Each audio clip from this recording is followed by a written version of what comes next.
YouTube, what is good? It's your boy NOT, and we're here with a video coming from Mike Korzemba, man. 7'4" Victor Wembanyama is already changing the NBA's rules. Now, I believe this does have something to do with, teams tanking for the first round pick, for the first overall pick. I do think that the San Antonio Spurs might actually end up getting them, probably because it's just been stirred up so much and their record is not good at all. So yeah, man, they are more than likely going to be the lead runners to end up getting him. And possibly a team like, I have no idea, maybe like Charlotte. They haven't had a solid start so far, man, especially because LaMelo Ball's been dealing with injuries and stuff. Victor Wembanyama making teams tank, man. Imagine if all these teams end up trying to tank for Victor Wembanyama and then he turns out to be like Anthony Bennett, a bust. That would be wild. But we're here with this video. It is 14 minutes and 53 seconds, man. We're trying to get to our goal of 1,000 by April. Let's make it happen. Every sub counts, man. We're now currently at 113, so the subs are starting to go up, the consistency is starting to go up, and yeah, man, let's hop straight into it. Surprisingly, out of the 155,000 views, it only has 3.3 likes, so yeah, I don't know what's going on right there, but hey, every like counts. Wish and advise him to sit. Wembanyama rejected at the rim. Dang, this is mad loud, I'm not even gonna lie. Hey now! He wants to go one-on-one. Nah, but Victor Wembanyama is a bucket, though. I'm not even gonna hold. Victor Wembanyama is a straight bucket. He is a bucket. It's not enough. Is Victor Wembanyama? I also think Scoot Henderson is something to be reckoned with. I seen he just had a nasty dunk last game. I got a drum, he got the one to stick. We'll set it off in this bitch, thinking it's sweet. Smack his ass with this blick, change his attitude quick. Too many blicks, he don't want no smoke in this bitch. Too many bees in this bitch, ain't got no patience for shit. Last game, I mean, this guy is a strong guard, man. A strong guard, quick. He's got serious games, so he could be possibly #1 as well, man. I know they're top 2. The greatest NBA Victor Wembanyama's wild as well. Time, because when it comes to generational prospects, look at his mobility. League history, there have been 25 times where former #1 picks were thought of as more than just franchise players. These were prospects who both fans and scouts alike thought could change the way the game was played. That's crazy.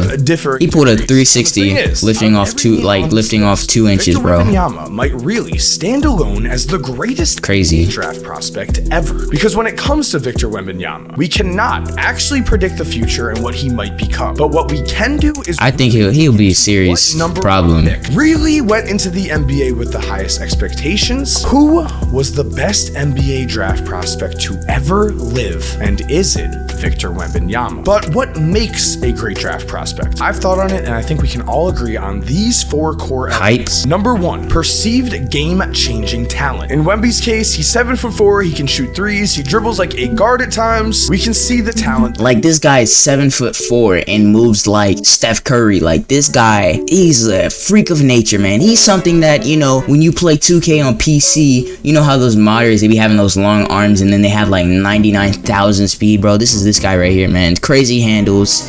Yo, crazy.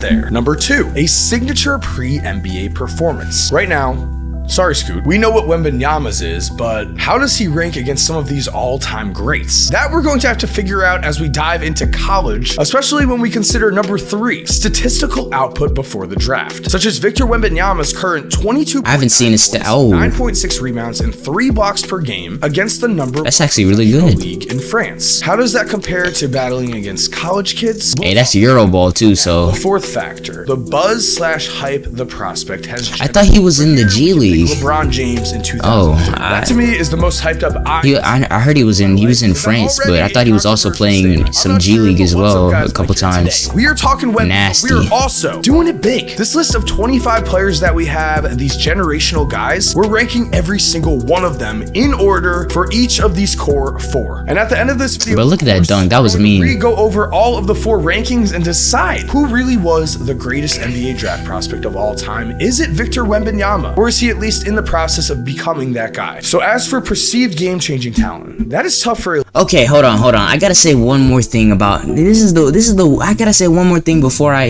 let this continue. I'm not gonna pause every 2 seconds. This is probably gonna be the last time I pause, and I'm just gonna let the whole video play. But one thing I gotta say about Victor Wembanyama is we want him to get muscle, but his frame is just so difficult because alone, him being skinny, bro, he's moving crazy. So if he ends up bulking up, we don't know what might happen. His shot might get botched up. He might move a little bit slower because he has more weight. Nah, let alone he's tall and he's lanky. So yo, like he's in a weird position right now. We don't want him to gain too much muscle, but he's gotta gain a little bit some right here. I heard he's like 1 something, but yeah, man, he's gotta build that up. We don't want him to end up like Chet Holmgren. But yeah, I'm gonna get that out the way. Let's let this video run through.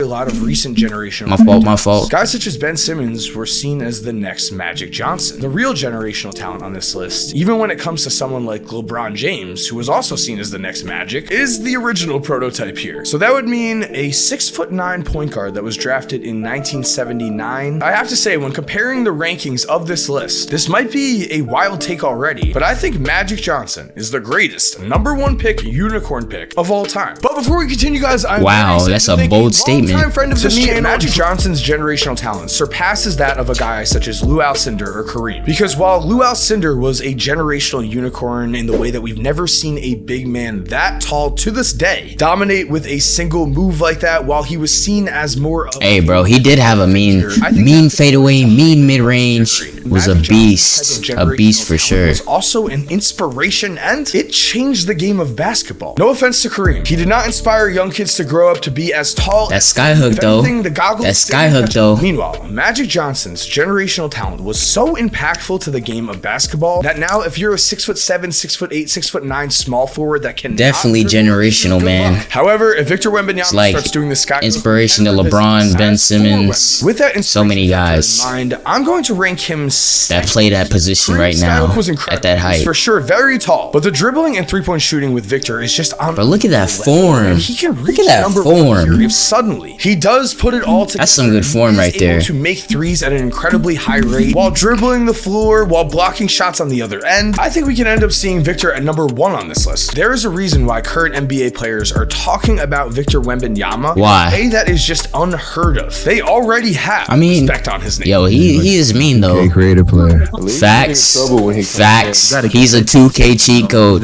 He's a 2K cheat code, bro. For sure, a generational talent. At #5 on this list, I do want to point out that David Robinson was the original growth spurt to #1 prototype in the NBA. He was a 5'9" junior high school guard, just a normal guy in your science class, who grew into a 7'1" Hall of Fame center. From pass me that beaker to that's crazy. That's that MJ salt in the shoes type stuff. He is actually one of the better prospects we've seen. He will be featured on a later chart, but personally, my favorite criteria here: a prospect's top individual performance does not include David Robinson, but does feature Victor Wembanyama, because when the lights are the brightest, who is performing the best? That is what matters to me. That's what matters in the NBA, and that is when the true superstars come out. And so watching Victor Wembanyama dominate the United States stage, but what you supposed to do with that? Look at this big guy. Was fadeaways performances we have ever seen from a draft prospect. In fact, say get that out of here. Time as this was a true. I had the chance to go out and show the world that I am capable of anything. That I am that guy. That I am really going to come into the NBA and dominate from day one. Moment for Victor Wembanyama. Those games were what we as fans were all waiting for, and not a single person has said anything other than they were. Bro, he did the look away. Oh my gosh. Personally, is how personal Victor Wembanyama took this himself. You could tell just how much he wanted to show everyone how great he truly was, because he had worked so hard to get here already. This is a guy whose trainer needed to tell him to stop practicing. This is a guy who in the summer played Tyrese Maxey in a game of one-on-one after a workout and chose to only play defense because he wanted to get used to guarding a quicker NBA level point guard. This is a teenager. Victor Wembanyama has a work ethic that how old is he? The man has put a goal out there and has improved 19 tremendously these last few years in front of our eyes. 18? Nothing short of incredible. I do have to give Magic Johnson beating Larry Bird in the most watched college basketball game ever the top spot. spot here, though. Perhaps we've never seen a final game with two greater individual players than Larry Bird, the Player of the Year from Indiana State, and the Magic Man from East Lansing, Urban Johnson. It was for the national championship as well, and it was Bird versus Magic. Bird won the National Player of the Year. This was low-key a Magic Johnson revenge game. As for Bill Walton's performance, I also will rank that ahead of Wembanyama. In the 1973 NCAA title game, Bill Walton made 21 of his 22 shots to score 44 points. He would have had 52 points if his 4 dunks had counted. Thanks, Lou. Just kidding. We love you, Kareem. Also, speaking of Lou Alcindor, Oh, he played against his Kareem. over Elvin Hayes in Houston was a Oh, he's on the same team. Hold on. Versus Melo, though I will I didn't even know that. When it comes to LeBron versus Hey, you learn something new every day. He did take the L. I did not know that he went to UCLA. Blow by. Oh! Wow, dang. Rejected out the rim. Shoot. Hey, now. Drop and that'll do it. Now, statistical output. He makes it look so easy, bro. It's crazy. Prospects of different eras, of course, before we even factor in international players such as Victor Wembanyama. Hey, they tried to hit me with that ad though. Ad blocker said no, no, no. That former #1 picks such as Lou Alcindor used to stay all 4 seasons, and now a lot of players are trying to do anything. One and dones. One and With that dones. said, Lou Alcindor is still A lot of one and dones, or you know, Euro G I don't care League. what anyone says. In Not his 3 college. seasons, Lou Alcindor was 3-time NCAA Player of the Year, 3-time NCAA champion, 3-time Final Four. Or not 4 years. Player. He was unquestionably the greatest college player we have ever seen. He also averaged 29 points and 15.5 rebounds per game in his first college season, where he was actually a sophomore, which we will get into in a second. For now, let's stick to this list though, because everyone on this list had a great statistical year, was college national player of the year. Sure, that means I'm sorry, Magic, but Bird was national. I didn't player turn up my of the year and volume. crushed you individually stats wise. If we want to talk, I didn't even touch my I'm volume. sorry, LeBron James, but we kind of have to give you an incomplete here because you never actually played against anyone but high schoolers. Meanwhile, Victor Wembanyama has been playing against grown men, and if Luka Doncic had been the #1 pick, if he fit into this list, I would, with his European achievements, rank Luka ahead of Wembanyama. But Luka is not here. So as for Victor Wembanyama, his averages of 22 points. Wasn't Luka the #1 draft pick, right? Rebounds per game and Something like that. per game are remarkable. Victor is playing against Top 3 men on a daily basis in a pro level league. These teams Dang, that was a better than block? NCAA teams, and Victor has been learning so rapidly that last season he put up solid numbers for a young guy: 9.4 points, 5.1 rebounds, 1.8 blocks a night. A little some. Victor Wembanyama leads his entire league in points per game, rebounds per game, and blocks per game. He is not doing this on a losing team. They are currently in second at 11-4. Last season, he shot 70% from the free throw line on only 1.3 attempts. Sure. This season, he's shooting about 80% from the free throw line on 6.5 attempts. I'm not sure what we're seeing. Wemby is about to turn 19 on January 4th. Dang, so he ain't even 19 yet. You know what we're seeing. We're seeing young greatness. And that brings us to category 4, hype, where I want to highlight just how absurd Lou Alcindor was as a basketball prospect. In high school, his team won 71 games at Power Memorial Academy, earning That boy look, dang, he made everybody look small. Then as a freshman, What the heck? freshmen were not allowed to play varsity NCAA. It's gotta be the filmmaking, and bro, he looks like a freak. Regardless, when Lou Alcindor was a freshman, UCLA had a tradition where their freshman team played their varsity team, aka their real team. Alcindor and the freshmen took down the real team by 15 points. Then finally, in Lou's first college game, he scored 56 points, breaking UCLA's Dunk scoring too. record. Then came the 3 national players of the year, the 3 Final Four MOPs, the 3 national titles. Lou Alcindor going to UCLA and then dominating the way that he did was like if Why'd he change his name to Kareem Abdul-Jabbar? Dominated. That's kind of interesting. People had to wait years and years to finally watch Lou Alcindor, who then became Kareem Abdul-Jabbar, play professional basketball. I mean, the wait was crazy. Looking at this list objectively, though, I'm going to rank LeBron James ahead of Magic Johnson. Although I will say it is very tough. LeBron has the at a younger age angle going for him, and I think that wins out here. At the age of 16, Sports Illustrated ran a cover of LeBron James with the words, "The Chosen One," 16 years old. What is wild is that they were right. Why? wild. Record crowds, celebrities, and loving fans, LeBron would go on to win a few more state titles before he was then drafted number 1. The LeBron James prospect hype train was wild. If Wemby was over here in America, where the NBA is, maybe he could match it, but in France, his hype has certainly died down a bit. For the time being,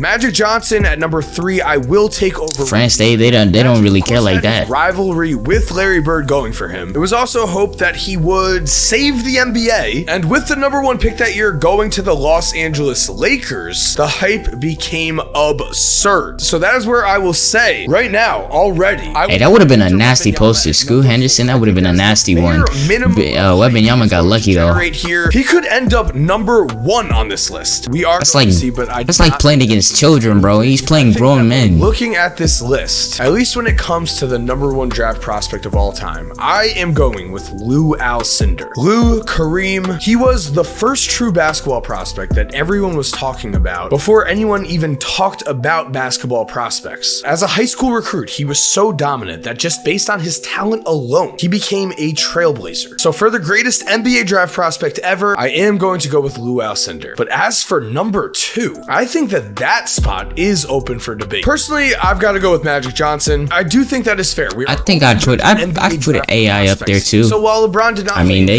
did a little something, and then he ended up becoming one of the best young NBA players we've ever seen. So it was a choice that certainly worked out. I would say LeBron is number 3, with right now Victor Wembanyama coming in at number 4. Will that change as the draft comes closer? That remains to be seen. For now, guys, I hope you enjoyed today's video. If you are new to the channel, it would be awesome if you could subscribe and turn on post notifications. If you're already subscribed, thank you so much for watching. You're awesome. We all know it. And as always, have an awesome day and cue that music. If you're still here while the music is cued, here are 2 videos. Hey man, that's gonna go ahead and conclude today's video, man. W video from Mike Korzemba. But yeah, man, I remember the first clip I ever watched of Victor Wembanyama was when he played Rudy Gobert when he was like 16, bro, and he was pretty nice. I didn't know he had game like that though. I mean, this guy, yo, I don't even like, to be honest, to be 100% honest, I don't watch any any Victor Wembanyama highlights like that, but I just hear that he's nasty and he can, you know, really do some. He's got a jumper. I seen that game where he was playing Scoot Henderson. That's the one that I did see. Oh, sorry for hitting the mic, but that's the only one I seen. I didn't see any other